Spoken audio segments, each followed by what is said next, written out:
Hi friends, താങ്കൾ എന്തൊക്കെ ചെയ്തിട്ട് പോലും, ഏറ്റവും നല്ല ഫണ്ട് അനാലിസിസ് നടത്തിയിട്ട് പോലും, ഏറ്റവും നല്ല ടെക്നിക്കൽ ചാർട്ട് റീഡിംഗ് നടത്തിയിട്ട് പോലും താങ്കൾ നഷ്ടത്തിലാണോ?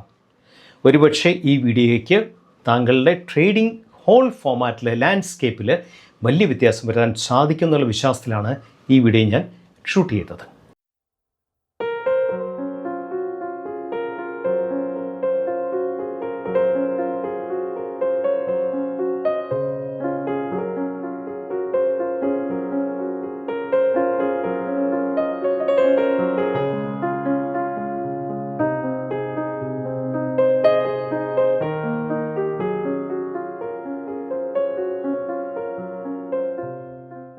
കഴിഞ്ഞ ഒരു 6 മാസമായിട്ട് യൂട്യൂബിൽ എൻ്റെ വീഡിയോസിലായിരുന്നു, എൻ്റെ റീൽസ് മാത്രമേ ഉണ്ടായിരുന്നുള്ളൂ. കാര്യം ഞാൻ വലിയൊരു പ്രോജക്റ്റിൻ്റെ പുറകെയായിരുന്നു.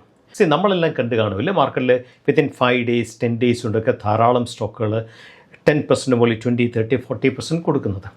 ഇതൊരു യാദൃശ്യമായിട്ടുള്ള കാര്യമേ അല്ല. ഇതിൻ്റെ പുറകിലൊരു കെമിസ്ട്രി ഉണ്ട്. ഈ കെമിസ്ട്രി വർക്കൗട്ട് ചെയ്യാനുള്ള ശ്രമത്തിലായിരുന്നു കഴിഞ്ഞ 2-3 കൊല്ലമായിട്ട് ഞാൻ.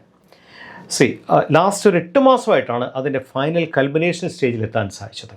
അതിൻ്റെ അത്ര കെമിസ്ട്രി എന്ന കാര്യം കൂടുതൽ വർക്ക് ചെയ്യുന്നതോറും മനസ്സിലാക്കാൻ സാധിച്ചിരുന്നു. ഒരു ബൈ ഗോഡ്സ് ഗ്രേസ് 17,000 ചാർട്ടിൽ വർക്കൗട്ട് ചെയ്തിട്ടാണ്, ഡിഫറെൻറ്റ് ടൈം ഫ്രെയിമിൽ വർക്കൗട്ട് ചെയ്യണ ഇതിൻ്റെ കെമിസ്ട്രി എന്താണെന്ന് കണ്ടെത്താൻ സാധിച്ചത്. ഈ കെമിസ്ട്രി കണ്ടെത്തിയതിനു ശേഷം പിന്നെയുള്ള next 3 months complete fine tuning ആയിരുന്നു. അതിനുശേഷം എൻ്റെ കൂടെ നടക്കുന്ന കുറേ സ്റ്റുഡൻസ് ഉണ്ട്. അവരുടെ കംപ്ലീറ്റ് ഈ കാര്യം പറഞ്ഞു കൊടുക്കുന്നതിൻ്റെ യാത്രയിലായിരുന്നു കഴിഞ്ഞ ജാനുവരി മുതൽ സോഫാർ. നമ്മളിപ്പം ഏപ്രിൽ നിൽക്കുകയാണ്. ഇന്ത്യയിലും വിദേശത്തുമായിട്ട് ധാരാളം സെഷൻസ് കംപ്ലീറ്റ് ചെയ്യാൻ സാധിച്ചു. ഓരോ സെഷനും 8 മണിക്കൂർ 9 മണിക്കൂർ 10 മണിക്കൂർ റൺ ചെയ്യുന്ന സെഷൻസ് ആയിരുന്നു. വിദേശത്തൊക്കെ കണ്ടിന്യൂസ് ആയിട്ട് 4 days 30-35 hours ആയിരുന്നു ഈ കാര്യം പഠിപ്പിച്ചിരുന്നത്. കാര്യം വെച്ചാൽ വളരെ ഡീപ്പായിട്ടുള്ള സബ്ജക്റ്റാണ്. ഡെലിവറൻസ് അതിനേക്കാളും ചലഞ്ചിങ് ആയിരുന്നു ശരിക്കും. പക്ഷേ ഗോഡ്സ് ഗ്രേസ് എല്ലാം കറക്റ്റായിട്ട് ചെയ്യാൻ സാധിച്ചു.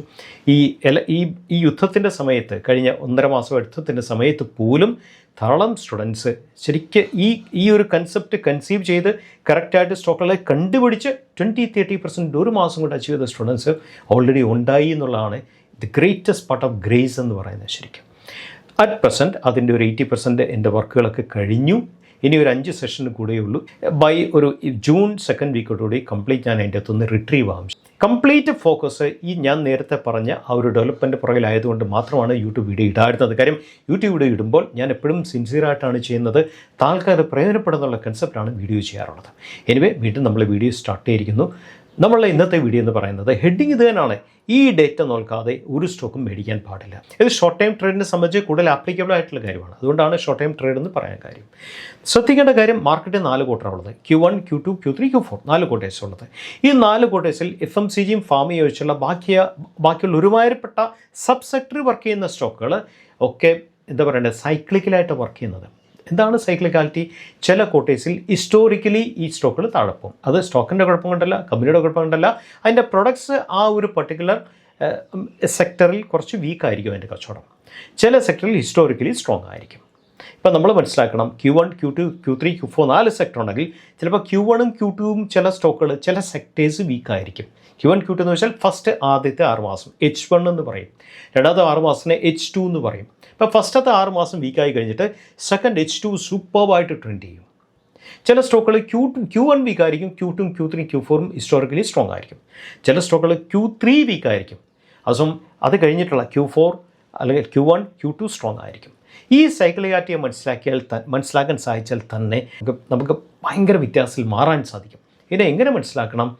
എപ്പോഴും ശ്രദ്ധിക്കേണ്ട കാര്യം, ഹിസ്റ്റോറിക്കലി വീക്കായിട്ട് വരുന്ന സൈക്കിള്, ആ സൈക്കിളിൻ്റെ പെർഫോമൻസ് എന്ന് പറയുന്നത് കഴിഞ്ഞ കൊല്ലത്തെ ഹിസ്റ്റോറിക്കലി വീക്കായിട്ടുള്ള ആ സൈക്കിളിലെ പെർഫോമൻസിനെക്കാളും ബെറ്റർ ആയിരിക്കണം. ഒന്നാമത്തെ കാര്യം.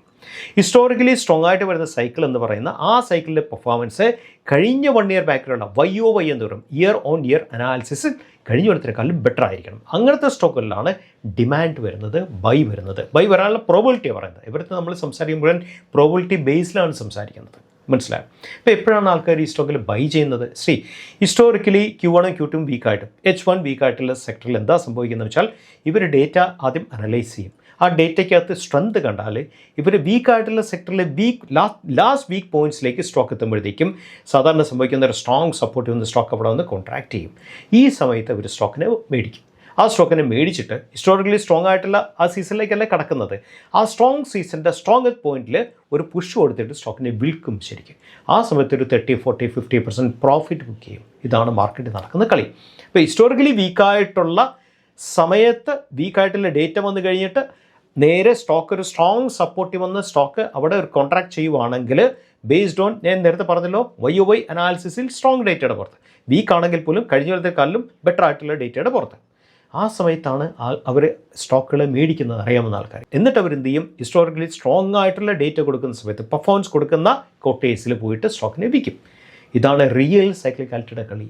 ഈ കളി അറിഞ്ഞാൽ മാത്രമേ താങ്കൾ ഫണ്ട് അനാലിസിസും എക്സ്പെർട്ട് ആയിരിക്കാം, ടെക്നിക്കലി എക്സ്പെർട്ട് ആയിരിക്കാം. പക്ഷേ ഈ ഒരു കാര്യം കൂടെ അറിഞ്ഞാൽ താങ്കളുടെ സക്സസ് റേറ്റിൽ ഭയങ്കര വ്യത്യാസം വരും, താങ്കളുടെ റിട്ടേൺ റേറ്റിൽ ഭയങ്കര വ്യത്യാസം വരും. പക്ഷേ ഇത് ഒരു 1-2 ദിവസം കൊണ്ട് അത്ര സിമ്പിളായിട്ട് കണ്ടുപിടിക്കാൻ പറ്റിയ കാര്യമല്ല. ധാരാളം സ്റ്റോക്കുകളെ സൈക്ലിക്കാലിറ്റിയുടെ ബേസിൽ നമ്മൾ വർക്ക് ചെയ്ത് മനസ്സിലാക്കണം. എങ്ങനെയാണ് വർക്ക് ചെയ്യുന്നത്? screener.in എന്ന് പറയുന്ന സൈറ്റുണ്ട്. ആ സൈറ്റിൽ പോയി കോട്ടേഴ്സ് എന്ന് പറയുന്ന ക്വാർട്ടർ റിസൾട്ടിൻ്റെ പേജുണ്ട്. 13 ക്വാർട്ടർ റിസൾട്ട് കൊടുത്തിട്ടുണ്ട്. അത് ഓരോ ക്വാർട്ടറും നമ്മൾ ഒന്ന് അനലൈസ് ചെയ്യുക. ഏതെങ്കിലും ക്വാർട്ടേഴ്സിൽ, ഏതെങ്കിലും ക്വാർട്ടറിൽ അല്ലെ ഏതെങ്കിലും ക്വാർട്ടേഴ്സിൽ സ്റ്റോക്ക് ഹിസ്റ്റോറിക്കലി വീക്കാവുന്നുണ്ടെങ്കിൽ നെക്സ്റ്റ് അടുത്ത പ്രാവശ്യമുള്ള ആ ക്വാർട്ടറിലെ പെർഫോമൻസ്, ഹിസ്റ്റോറിക്കലി വീക്കായിട്ട് വരാൻ സാധ്യതയുള്ള പെർഫോമൻസ് വീണ്ടും ഹിസ്റ്റോറിക്കലി വീക്കായിട്ട് കാണിക്കുന്നുണ്ട്. ആ പെർഫോമൻസ് കഴിഞ്ഞ കൊല്ലമായിട്ട് കമ്പയർ ചെയ്യുമ്പോൾ ബെറ്റർ ആണോ? ദാറ്റ് മീൻസ് ഹിസ്റ്റോറിക്കലി വീക്ക് ആണെങ്കിൽ പോലും compare to previous year better data ആണെങ്കിൽ അങ്ങനത്തെ സ്റ്റോക്കുകളിലാണ് കൂടുതൽ ഫോക്കസ് ചെയ്യേണ്ടത്. സോ ധാരാളം സബ്സെറ്റേഴ്സിലാണ് ഇത് വർക്ക് ചെയ്യുന്നത്. ഇന്ത്യയിൽ മോർ ദാൻ 100+ സബ്സെറ്റേഴ്സ് ഉള്ള ഒരു കൺട്രിയാണ് ഇന്ത്യ എന്ന് പറയുന്നത്. അപ്പം ഏതെല്ലാം സബ്സെറ്റേഴ്സിൽ ഏതെല്ലാം ക്വാർട്ടറിലാണ് സ്റ്റോക്ക് വീക്കാവുന്നതിനെ കുറിച്ച് ഒരു ഐഡിയ ആദ്യം എടുക്കുക. അതാണ് ഏറ്റവും വലിയ കാര്യം. അതിന് സ്ക്രീനിൽ പോയിട്ട് ഓരോ സ്റ്റോക്ക് എടുത്ത് ചെക്ക് ചെയ്ത് ഡേറ്റ ആദ്യം ഡേറ്റ കളക്ട് ചെയ്യുക. ഇതാണ് ഫസ്റ്റ് വേണ്ട കാര്യം. ഞാനിവിടെ 4 ഡിഫറൻറ്റ് സെക്ടേഴ്സിലെ സ്മോൾ ക്യാപ്പിനെ കുറിച്ചുള്ള ഡേറ്റ ഞാൻ കാണിച്ചിട്ടുണ്ട്. താങ്കൾ അത് തന്നെ ആദ്യം മനസ്സിലാക്കുക, അതുപോലെ വർക്ക് ചെയ്താൽ കുറച്ച് സമയമെടുക്കും വർക്ക് ചെയ്യാനായിട്ട്. എന്നിരുന്നാൽ പോലും റിസൾട്ട് എക്സെപ്ഷണലി ബെറ്റർ ആണെന്നുള്ള കാര്യത്തിൽ ഒരു സംശയം വേണ്ട. നമ്മൾ സൈക്ലിക്കാലിറ്റി നോക്കാൻ ഉപയോഗിക്കുന്ന സൈറ്റിൻ്റെ പേര് screener.in എന്നാണ്. സോ അതിൻ്റെ ഫസ്റ്റ് പേജ് ഇതാണ്. അവിടെ ഒരു വിൻഡോ ഉണ്ട്. വിൻഡോയിൽ നമുക്ക് ഏത് സ്റ്റോക്കിൻ്റെ പേര് വേണമെങ്കിലും നമുക്ക് ടൈപ്പ് ചെയ്ത് കൊടുക്കാൻ പറ്റും. സോ അപ്പോൾ നമ്മൾ TCS എന്ന് ടൈപ്പ് ചെയ്യുന്നു, TCS എന്നുള്ള ക്ലിക്ക് ചെയ്യുന്നു. അടുത്ത പേജിലേക്ക് പോകും. അതിൻ്റെ അകത്ത് ചാർട്ടുണ്ട്, അനാലിസിസ് ഉണ്ട്, PS ഉണ്ട്, കോട്ടേഴ്സ് ഉണ്ട്, P&L അക്കൗണ്ട് ഉണ്ട്, ബാലൻസ് ഷീറ്റ് ഉണ്ട്, ക്യാഷ് ഫ്ലോ ഉണ്ട്, റേഷ്യോ ഉണ്ട്, ഇൻവെസ്റ്റർ ഉണ്ട്, ഡോക്യുമെൻ്റ് ഉണ്ട്. ഇത് TCSൻ്റെ ബേസിക്സ് ആണ്. അതുപോലെ തന്നെ ഏത് സ്റ്റോക്ക് നമുക്ക് നാളെ HCL ടെക്നോളജിയാണ് നമ്മൾ ചെക്ക് ചെയ്യുന്നതെങ്കിൽ HCL ടെക്നോളജി ടൈപ്പ് ചെയ്യുക, കൊടുക്കുക. അതിൻ്റെ ഡീറ്റെയിൽ ഫുള്ളി ഇതിൻ്റെ അകത്ത് കിട്ടും. എനിവേ നമ്മൾ ഇതിൻ്റെ അകത്ത് നമ്മൾ സാറിന് നോക്കുന്ന കോട്ടേഴ്സിലാണ് നോക്കുന്നത്. ഞാനിപ്പോൾ ഒരു എക്സാമ്പിളായിട്ട് HCL ടെക്നോളജി കാണിച്ചതേ ഉള്ളൂ. ഞാൻ കാണിക്കാൻ പോകുന്ന സ്റ്റോക്കുകളൊക്കെ തന്നെയും സ്മോൾ ക്യാപ്പാണ്, ലാർജ് ക്യാപ്പായിട്ട് യാതൊരു ബന്ധവുമില്ല. നമുക്ക് അങ്ങോട്ട് കിടക്കാം. ഫ്രണ്ട്സ്, ഫസ്റ്റ് സ്റ്റോക്കാണ്. സോ ഈ സ്റ്റോക്കിൻ്റെ പ്രത്യേകത നോക്കണം. ഇതൊരു സ്മോൾ ക്യാപ്പ് സ്റ്റോക്കാണ്. നിങ്ങൾ 13 ക്വാർട്ടർ റിസൾട്ട് കിടക്കുന്നത്. 13 ക്വാർട്ടർ നോക്കാൻ നേരത്ത് നമുക്ക് എന്ത് കാണാൻ സാധിക്കും? അതാണ് ആവശ്യം. നമുക്കിവിടെ നോക്കാൻ സാധിക്കുന്നത് ജൂൺ, സെപ്റ്റംബർ, ഇത് മാർച്ച് റിസൾട്ട് 2023 റിസൾട്ട് വന്നു 440 കോടി ടോപ്പ് ലൈൻ. ജൂണിൽ ഒന്ന് താഴെ പോയി. September is compared to March, സെപ്റ്റംബറും കുറവായിരുന്നു. അത് കഴിഞ്ഞിട്ട് ഡിസംബർ വീണ്ടും കൂടാൻ തുടങ്ങി, മാർച്ചിൽ വീണ്ടും കൂടാൻ തുടങ്ങി. അതിൻ്റെ അർത്ഥം ജൂണിലും സെപ്റ്റംബറിലും അതിൻ്റെ റവന്യൂ വീക്കായി, പക്ഷേ ഡിസംബറിലും മാർച്ചിലും റവന്യൂ വീണ്ടും തിരിച്ചു കയറാൻ തുടങ്ങി എന്നർത്ഥം. ജൂണിലും സെപ്റ്റംബറിലും ഓപ്പറേറ്റിംഗ് പ്രോഫിറ്റ് കമ്പാരിറ്റീവ്ലി വീക്കായി. മാർച്ചിൽ 93 ഉണ്ടായിരുന്നു, അത് 4869 ആയിട്ട് ലെവലിലേക്ക് വന്നു. പക്ഷേ ഡിസംബറിലും മാർച്ചിലും വീണ്ടും അത് നല്ലവണ്ണം കൂടാൻ തുടങ്ങി എന്നർത്ഥം. ഇത് തന്നെയാണ് അടുത്ത സൈക്കിളിൽ റിപ്പീറ്റ് ചെയ്ത്. വീണ്ടും നോക്കൂ നിങ്ങൾ, ജൂൺ 504 മാർച്ചിൽ ടോപ്പ് ലൈൻ ഉണ്ടായിരുന്നെങ്കിൽ 428 398. അതുപോലെ തന്നെ ഓപ്പറേറ്റിംഗ് പ്രോഫിറ്റ് 101 കോടിയിൽ നിന്നും 76 കോടി 75 കോടി. വീണ്ടും ഡിസംബറിൽ ടോപ്പ് ലൈൻ കൂടി, മാർച്ചിൽ ഭയങ്കര ടോപ്പ് ലൈനായി. ഓപ്പറേറ്റിംഗ് പ്രോഫിറ്റ് കൂടി, മാർച്ചിൽ one of the best operating profit കമ്പനിയുടെ ചരിത്രത്തിലെ ബെസ്റ്റായി. വേഴ്സസ് കഴിഞ്ഞ മാർച്ചിലത്തിലായിരുന്നു 101 നോക്കാൻ നേരത്ത് ബെറ്ററാണ്. നമ്മൾ ശ്രദ്ധിക്കേണ്ട കാര്യം, ഫസ്റ്റ് 6 മാസം, that means June and September, ഈ കമ്പനിയുടെ പെർഫോമൻസ് വീക്കാണ്. നെക്സ്റ്റ് 6 മാസം, അതായത് ഡിസംബർ ആൻഡ് മാർച്ച്, ഈ കമ്പനിയുടെ പെർഫോമൻസ് ബെറ്ററാണ്. ഫസ്റ്റ് 6 മാസത്തിനെ പറയുന്ന പേരാണ് H1 മീൻസ് ആദ്യത്തെ 6 മാസം. സെക്കൻഡ് 6 മാസം പറയുന്ന പേരാണ് H2, ദാറ്റ് മീൻസ് രണ്ടാമത്തെ 6 മാസം. നമ്മൾ ശ്രദ്ധിക്കേണ്ട കാര്യം, എപ്പോഴും H1 വീക്കായിട്ട് കൂടി ഈ ജൂണിൽ, ദാറ്റ് മീൻസ് മാർച്ചിനേക്കാളും വീക്കായിട്ട് കൂടി ജൂൺ വേഴ്സസ് കഴിഞ്ഞ അടുത്ത ജൂൺ ടോപ്പ് ലൈൻ 428 ഉണ്ട്, കഴിഞ്ഞ ജൂണിൽ 322 ഉള്ളൂ. അതുപോലെ തന്നെ സെപ്റ്റംബറിൽ 398 ഉണ്ട് ടോപ്പ് ലൈൻ. കഴിഞ്ഞ സെപ്റ്റംബറിൽ 381 ഉണ്ടായിരുന്നുള്ളൂ.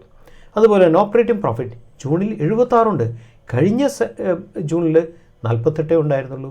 സെപ്റ്റംബറിൽ 75 ഉണ്ട്. കഴിഞ്ഞ സെപ്റ്റംബറിൽ 69 ഉണ്ടായിരുന്നു. ദാറ്റ് മീൻസ് വീക്കായിട്ടുള്ള സമയത്ത് പോലും company was able to maintain better figures compared to last year H1. അതുപോലെ തന്നെ H2 കമ്പാരിറ്റീവ്ലി ഇതൊരു H2 ആണ്. നമുക്ക് നോക്കാൻ സാധിക്കും ഡിസംബർ മാർച്ച് ഒരു H2 ആണ്.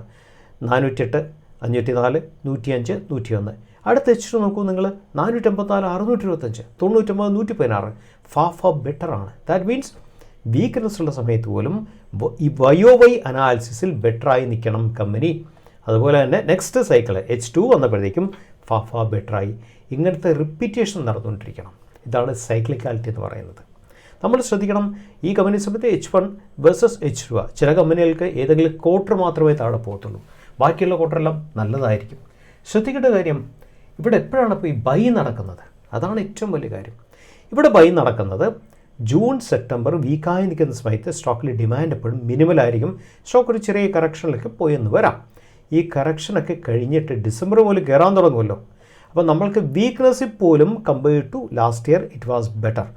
ഈ സമയത്ത് ദാറ്റ് മീൻസ് ജൂൺ സെപ്റ്റംബർക്ക് അവസാന സമയത്ത് പതുക്കെ ആൾക്കാർ ബൈ ചെയ്യാൻ തുടങ്ങും. കാര്യം അവരെ സംബന്ധിച്ച് കഴിഞ്ഞ കൊല്ലമായിട്ട് കമ്പയർ ചെയ്യുമ്പോൾ പോലും ബെസ്റ്റ് പെർഫോമൻസ് ഒരു വീക്ക് ടൈമിൽ കൊടുക്കാൻ സാധിച്ചാൽ അത് പ്രോബിലിറ്റി, ദാറ്റ് മീൻസ് സ്ട്രോങ്ങർ ടൈമിൽ ബെറ്റർ റിസൾട്ട് കൊടുക്കാനുള്ള probability is very very high എന്നുള്ള കൺസെപ്റ്റിൽ സെപ്റ്റംബർ റിസൾട്ട് വരുന്ന സമയത്ത്, സെപ്റ്റംബർ റിസൾട്ട് സാറിന് വരുന്നത് ഒക്ടോബർ നവംബർ മാസത്തിലാണ്.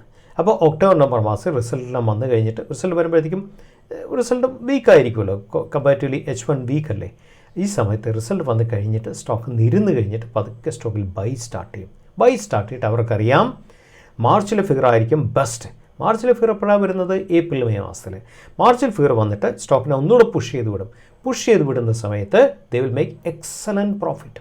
ആ പ്രോഫിറ്റിൽ അവരുടെ സ്റ്റോക്കിൽ നിന്ന് എക്സിറ്റ് ചെയ്യും. ശരിക്കും വീണ്ടും അവരിപ്പോൾ വരും സ്റ്റോക്കിൽ ജൂൺ സെപ്റ്റംബർ കഴിഞ്ഞ് പതുക്കെ വീണ്ടും സ്റ്റോക്കിലേക്ക് തിരിച്ചെത്തും. ഇത് കഴിഞ്ഞിട്ട് ഈ റിസൾട്ട് വന്നു കഴിഞ്ഞിട്ട് പതുക്കെ സ്റ്റോക്കിലേക്ക് തിരിച്ചെത്തിയിട്ട് വീണ്ടും ബൈ സ്റ്റാർട്ട് ചെയ്യും. എന്നിട്ട് അവരെവിടെ പുഷ് ചെയ്യും? മാർച്ച് റിസൾട്ട് വന്നിട്ട് വീണ്ടും പുഷ് ചെയ്യും. ഇതാണ് the real way of trading with cyclicality എന്ന് പറയുന്ന കൺസെപ്റ്റ്. പക്ഷേ ശ്രദ്ധിക്കേണ്ട കാര്യം, വീക്ക്നെസ് ആയിരിക്കുന്ന സമയത്ത് പോലും ഇയർ ഓൺ ഇയർ അനാലിസിസിൽ ബെസ്റ്റ് റിസൾട്ട് കൊടുത്തിരിക്കണം. അത് വലിയ ക്രിട്ടിക്കലാണ്. വേറെ സ്റ്റോക്ക് നോക്കാം. ഇത് അടുത്ത സ്റ്റോക്കാണ്. ഈ സ്റ്റോക്കിൻ്റെ പ്രത്യേകം നിങ്ങൾ നോക്കൂ, എല്ലാ മാർച്ചിലും ഈ കമ്പനിയുടെ ഫിഗർ മോശമാണ്. ഈ മാർച്ചിൽ ഈ 23 മാർച്ചിൽ 108 കൂടി, അതിൻ്റെ തൊട്ടുമുമ്പത്തെ ക്വാർട്ടർ 670 ചെയ്തേ. അത് കഴിഞ്ഞുള്ള മാർച്ചിൽ 166 കൂടി, അത് കഴിഞ്ഞുള്ള മാർച്ചിൽ 163 കൂടി. മനസ്സിലായി? ബാക്കിയുള്ള ഫിഗേഴ്സെല്ലാം ബെസ്റ്റാണ്. നോക്കൂ, ജൂൺ സെപ്റ്റംബർ ഡിസംബർ 633, 615, 628. അടുത്ത ജൂൺ സെപ്റ്റംബർ ഡിസംബർ 752, 790, 778. അടുത്ത June September December 761, 842, 821. Comparatively far better ഫിഗേഴ്സാണ്. മാർച്ച് മാത്രം ഡൗൺ ആണ്. അതിൻ്റെ അർത്ഥം എന്താ? മാർച്ച് ഡൗൺ ആയിരിക്കുന്ന സൈക്കിളിലാണ് ഈ സ്റ്റോക്ക് വർക്ക് ചെയ്യുന്നത്. ഈ സ്റ്റോക്കിൻ്റെ പ്രൊഡക്ട്സിന് പൊതുവേ Q4ൽ ഡിമാൻഡ് കുറവാണ്. അപ്പോൾ എന്ത് സംഭവിക്കും? ഡിമാൻഡ് കുറയും. ഈ സ്റ്റോക്കിൻ്റെ റിസൾട്ട് മാർച്ചിൽ വന്നതിന് ശേഷം ആൾക്കാർ മാർച്ച് വരുമ്പോൾ എന്താ സംഭവിക്കുന്നത്? നോർമലി വീക്ക് റിസൾട്ട് ആകാനുള്ള സാധ്യത കൂടുതലായതുകൊണ്ട് തന്നെ ഡിമാൻഡ് കുറയും. ഡിമാൻഡ് കുറയുമ്പം പതുക്കെ സ്റ്റോക്ക് ജൂണിലേക്ക് കടക്കുമ്പം ഈ സ്റ്റോക്കിൽ ബൈ സ്റ്റാർട്ട് ചെയ്യും. ബൈ സ്റ്റാർട്ട് ചെയ്തിട്ട് സ്റ്റോക്കിനെ ഡിസംബറിൽ കൊണ്ട് ഡംപ് ചെയ്യും. ഇതാണ് ഈ സ്റ്റോക്ക് നടക്കുന്ന പ്രവണത. കഴിഞ്ഞ ചാർട്ടെന്ന് വേറെ ഇൻഡസ്ട്രിയാണ് കാണിച്ചത്. ഈ ചാർട്ടിൽ it belongs to different industry. ഇനി വേറെ ഇൻഡസ്ട്രി കാണിക്കാം. ഈ ഇൻഡസ്ട്രി നിങ്ങൾ നോക്കണം, എല്ലാ ഡിസംബറിലും ബെസ്റ്റ് പെർഫോമൻസ് ആണ്. ഡിസംബർ 92, കഴിഞ്ഞ ക്വാർട്ടറിൽ അതിനുമുമ്പുള്ള ക്വാർട്ടറിൽ 45 ഉണ്ടായിരുന്നല്ലോ. അടുത്ത ഡിസംബർ നോക്കൂ 123. അതിനു മുമ്പുള്ള 3 ക്വാർട്ടറിലും കമ്പാരിറ്റീവ്ലി വീക്കായിരുന്നു. അടുത്ത ഡിസംബർ നോക്കൂ 244. അതിന് മുമ്പുള്ള 3 ക്വാർട്ടറിലും റിസൾട്ട് വാസ് ക്വൈറ്റ് ഓക്കെ. പക്ഷെ നമ്മൾ ശ്രദ്ധിക്കേണ്ട കാര്യം, ഈ ഡിസംബർ കഴിഞ്ഞിട്ടുള്ള മാർച്ച് ജൂൺ സെപ്റ്റംബർ എന്ന് പറയുന്നത് കഴിഞ്ഞ കൊല്ലത്തിനേക്കാളും ഫാർ ബെറ്ററാണ്. അതാണ് ശ്രദ്ധിക്കേണ്ട കാര്യം. പിന്നെ മാർച്ച് ജൂൺ സെപ്റ്റംബർ എന്ന് പറയുന്നത് ഈ ലെവലിൽ വീണ്ടും റിപ്പീറ്റ് ചെയ്യുമ്പം, മാർച്ച് ജൂൺ സെപ്റ്റംബർ റിപ്പീറ്റ് ചെയ്യുമ്പം this is far better than last year March June September. അവിടാണ് കൺസിസ്റ്റൻസി വരുന്നത്. അങ്ങനത്തെ സ്റ്റോക്കിൽ ബൈ നോർമലി ആൾക്കാർ ചെയ്യാറുള്ളൂ. അപ്പം ഈ സ്റ്റോക്കിൽ ഡിസംബറിൽ ബെസ്റ്റായിരുന്നു. ഇനിയിപ്പം സ്റ്റോക്കിൻ്റെ പ്രൈസ് നോർമൽ കേസിൽ മാർച്ച് റിസൾട്ട് എന്ന് പറയുന്നത്, മാർച്ച് ജൂൺ എന്നൊക്കെ പറയുന്നത് കമ്പാരിറ്റീവ്ലി വീക്ക്നെസ് ആണ് കാണിക്കുന്നത്. നോർമൽ കേസിലാണ് ഞാൻ പറയുന്നത്. അപ്പോൾ എന്താ സംഭവിക്കുന്നത്, ഈ സ്റ്റോക്കിൽ എപ്പോഴാണ് ബൈ സ്റ്റാർട്ട് ചെയ്യുന്നത്, ഒരു ജൂണൊക്കെ കഴിഞ്ഞിട്ട് പതുക്കെ സെപ്റ്റംബറിലൊക്കെ കയറാൻ നേരത്തെ പതുക്കെ ആൾക്കാർ സ്റ്റോക്കിനെ ബൈ ചെയ്യാൻ തുടങ്ങും. പിന്നെ ആൾക്കാർ ഒരു 3-4 മന്ത്സ് ഹോൾഡ് ചെയ്യും. ഡിസംബർ റിസൾട്ട് ഇവിടെ വരുന്നത് ജനുവരി ഫെബ്രുവരി വരും. ഡിസംബർ റിസൾട്ട് ബെറ്റർ ആവുന്നുള്ള പ്രോബിലിറ്റി എങ്ങനെ എടുക്കുന്നത്, കമ്പയർ ടു വീക്ക്നെസ് ആയിട്ടുള്ള സമയത്ത് പോലും compare to last year same time better ആയിരിക്കണം റിസൾട്ട്. ഇത് വേറൊരു ഇൻഡസ്ട്രിയാണ്. ഇനി ഒരു ഇൻഡസ്ട്രി കൂടെ കാണിക്കാം. ഇതാണ് വേറൊരു ഇൻഡസ്ട്രി. ഈ ഇൻഡസ്ട്രിയുടെ പ്രത്യേകം നിങ്ങൾ നോക്കണം, എല്ലാ ഡിസംബർ റിസൾട്ട്സും വീക്കാണ്. ഡിസംബർ വീക്കാണ് compare to March, June, September. വീണ്ടും ഡിസംബർ വീണ്ടും വീക്കാണ്. 187 ഉള്ളൂ. കഴിഞ്ഞ 147 ആയിരുന്നു. 147 187 ആയി. പക്ഷേ വീക്ക്നെസ് പോലും സ്ട്രെങ്ത് കാണിച്ചു കമ്പയർ ടു ലാസ്റ്റ് ഇയർ. വീണ്ടും 159, 179, 218 far better than last year. വീണ്ടും അടുത്ത ഡിസംബറിൽ 199 കമ്പയർ ടു കഴിഞ്ഞ ഡിസംബറിനെക്കാളും സ്ട്രെങ്ത് കാണിച്ചു. പക്ഷേ ഇൻ ജനറൽ പൊതുവേ ആ ഡിസംബർ റിസൾട്ട് വീക്കായിട്ടുള്ള ഇൻഡസ്ട്രിയിൽ വർക്ക് ചെയ്യുന്നതാണ്. പക്ഷേ അവിടെ സ്ട്രോങ് ആയിട്ടുള്ള മാർച്ചും ജൂണും സെപ്റ്റംബറും far better than last year March, June, September. അതാണ് നമ്മൾ നോക്കേണ്ട കാര്യം ശരിക്കും. ഓവറോൾ നിങ്ങൾ കൂട്ടി നോക്കൂ, 198, 193, 204 എന്ന് പറയുന്നത് ഫാർ ബെറ്റർ ദാൻ 159, 179, 218. അപ്പോൾ ഇങ്ങനത്തെ ഈ സ്റ്റോക്ക് അല്ലെങ്കിൽ ഈ സ്റ്റോക്ക് നിൽക്കുന്ന ഇൻഡസ്ട്രിയിലെ ഡിസംബർ റിസൾട്ട് എപ്പോഴും വീക്കാണ്. അപ്പോൾ എന്ത് സംഭവിക്കും, ഡിസംബർ റിസൾട്ട് കഴിഞ്ഞിട്ട് റിസൾട്ട് വന്ന് മാർക്കറ്റിൽ സ്റ്റോക്ക് നിരന്നിട്ട് ശേഷം മാത്രമേ ആൾക്കാർ ഇങ്ങനത്തെ സ്റ്റോക്കിൽ ബൈ വരത്തുള്ളൂ. ബൈ വന്നു കഴിഞ്ഞിട്ട് ആൾക്കാർ എന്ത് ചെയ്യും, സെപ്റ്റംബർ റിസൾട്ട് വന്നിട്ട് ആൾക്കാർ ആ സ്റ്റോക്കിനെ ഡംപ് ചെയ്യും. വീണ്ടും എന്ത് സംഭവിക്കും, ഡിസംബർ വീക്കാവും. ഇതൊന്നും നമ്മൾക്കറിയാൻ മേലെങ്കിൽ നമ്മൾ ഇങ്ങനത്തെ സ്റ്റോക്കിൽ പെട്ടുപോകാനുള്ള സാധ്യത വളരെ കൂടുതലാണ്. അപ്പോൾ സൈക്ലിക്കായിട്ട് ശ്രദ്ധിക്കേണ്ട കാര്യം എന്താ, സൈക്ലിക്കലി മൂവ് ചെയ്യുന്ന സ്റ്റോക്കുകളിൽ ഏത് സൈക്കിളിൽ നമ്മൾ ബൈ ചെയ്യണം, ഏത് സൈക്കിളിൽ നമ്മൾ സെൽ ചെയ്യണം.